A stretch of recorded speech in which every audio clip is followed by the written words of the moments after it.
और आपको बता दें कि इस वक्त एक बड़ी खबर आ रही है उत्तर प्रदेश से। Uttar Pradesh anti terrorist squad ने आगरा से ऑर्डिनेंस फैक्ट्री फिरोजाबाद के चार्जमैन रविंद्र कुमार को गिरफ्तार किया है। रविंद्र पर पाकिस्तान की खुफिया एजेंसी आईएसआई को गुप्त सैन्य और वैज्ञानिक जानकारी भेजने का आरोप लगाया है। जांच में पता चला है कि रविंद्र कुमार को हनी ट्रैप में फंसाया गया था।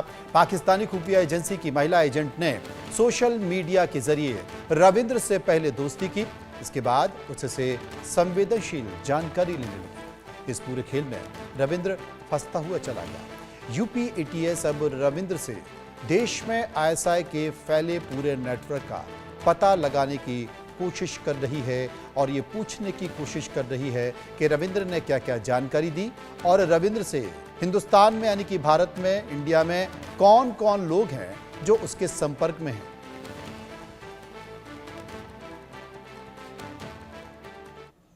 देश की खुफिया जानकारियों को पाकिस्तान की खुफिया एजेंसी आईएसआई को मुहैया कराने वाला रविंद्र कुमार गिरफ्तार कर लिया गया है। यूपी एटीएस की टीम ने रविंद्र कुमार को आगरा से गिरफ्तार किया है। रविंद्र कुमार फिरोजाबाद की ऑर्डिनेंस फैक्ट्री में काम करता था। 2006 से रविंद्र कुमार ऑर्डिनेंस फैक्ट्री में काम कर रहा था और गगनयान और कई सारे इक्विपमेंट से जुड़ी हुई कई अहम जानकारियां वो आईएसआई को मुहैया करा चुका था।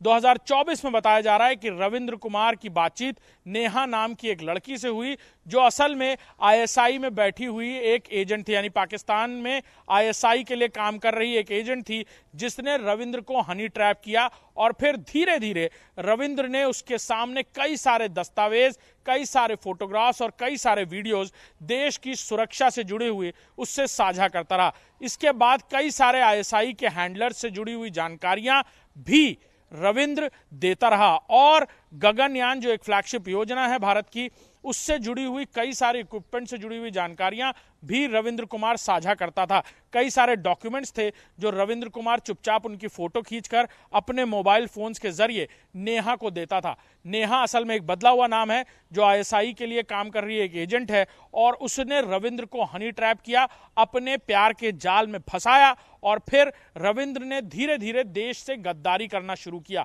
और धीरे धीरे इस गद्दारी की इंतहा उसने तब पार कर दी जब उसने देश की डिफेंस लाइन से जुड़ी हुई, देश की डिप्लॉयमेंट से जुड़ी हुई जानकारियां, देश की अलग अलग सैन्य जानकारियों से जुड़े हुए इक्विपमेंट्स जो ऑर्डिनेंस फैक्ट्री से अलग अलग जगह भेजे जाते थे, चाहे वो गोला बारूद हो, अलग अलग तरीके के अम्यूनेशंस हो, उनसे जुड़ी हुई और उनके सप्लाई और ऑडिट से जुड़ी हुई जानकारियां भी रविंद्र आईएसआई को साझा कर रहा था। फिलहाल रविंद्र को गिरफ्तार कर लिया गया है और अब उसकी इंट्रोगेशन शुरू होगी, यानी उसको रिमांड पर लेकर जब उससे पूछताछ होगी तो कई सारी खुफिया जानकारियां और निकलकर सामने आएंगी। क्या रविंद्र को आईएसआई के स्लीपिंग मॉड्यूल से भी मदद मिल रही थी? क्या यहां भारत में भी रविंद्र की मुलाकात आईएसआई के कुछ हैंडलर से हुई थी जो उसे आगे का प्लान बता रहे थे? आईएसआई के असल मंसूबे क्या थे? क्या नेहा ने और भी लोगों से, आईएसआई के और भी हैंडलर्स से रविंद्र की बातचीत कराना शुरू कर दिया था? क्या रविंद्र ने ऑर्डिनेंस फैक्ट्री में आईएसआई के लिए कोई सेकंड लाइन बनाई थी? क्योंकि अक्सर ऐसी खुफिया एजेंसी एक सेकंड लाइन तैयार करती हैं। क्या रविंद्र ने और भी लोगों को देश के साथ गद्दारी करने के लिए तैयार किया था आईएसआई के कहने पर? ये वो सारे सवाल हैं जो अब रविंद्र से पूछताछ के दौरान सामने होंगे। कैमरामैन राजेंद्र के साथ अभिषेक सिंह, इंडिया न्यूज, लखनऊ।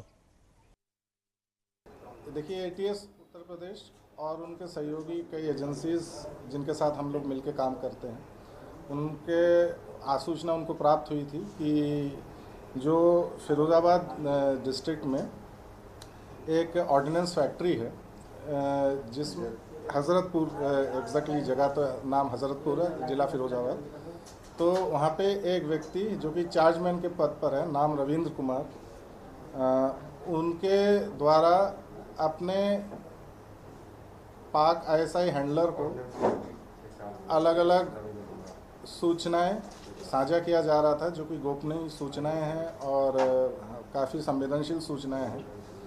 तो इसी बात पे काम करते हुए हमारे आगरा यूनिट द्वारा उक्त रविंद्र कुमार से प्रारंभिक पूछताछ कल की गई एवं विस्तृत पूछताछ हेतु उसको फिर एटीएस मुख्यालय बुलाया गया, जहाँ पे ये प्रमाणित हुआ कि उसके द्वारा नेहा नाम के एक हैंडलर के माध्यम से काफ़ी संवेदनशील सूचनाएं जो है उन साझा किया गया, जो कि करने के वो हकदार नहीं था, उसके पास में आना भी नहीं चाहिए था।